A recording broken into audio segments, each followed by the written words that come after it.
Disney's Treasure Planet for the PlayStation 1 is an action-adventure platforming game that is based on the movie with the same name. In fact, this game's cutscenes are actually just snippets from the animated motion picture it is based on, which might seem lazy, but the actual movie is just drawn beautifully, so they actually add something positive to the game.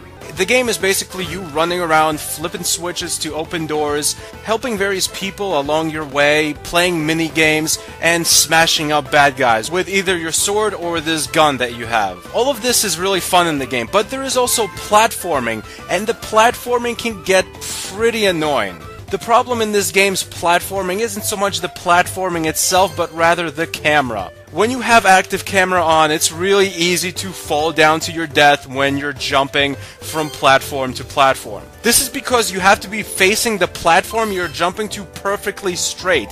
If you're at even a bit of an angle, your jump or even your double jump could fail very easily. Your jumps have to be pitch perfect in this game. The enemies in this game are basically guys that shoot at you or guys that use melee weapons.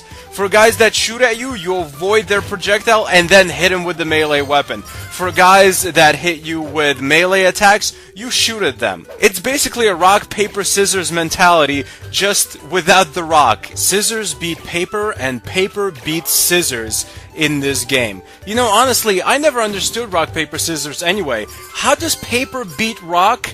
You just cover a rock, you're not beating it. A rock will tear right through you, you thin paper bitch. The game is really fun though, because like I said, the graphics are great, the gameplay is smooth, the worlds are pretty imaginative and very sci-fi, just like the movie it's based on, and the music is really fun. It's not the best platforming music I've heard. In fact, really, the tunes aren't that good. They're like giddy Irish folk tunes, but they do add to the kind of happy, upbeat nature of this game. You're not gonna sit around just listening to the OST, but the OST works with the gameplay. There's a good deal of different worlds to explore, and there's even racing in this game, which is fairly fun because you're racing something you don't normally race in video games. And also, the controls are fairly smooth. The controls aren't great, but they're definitely responsive and the racing is doable.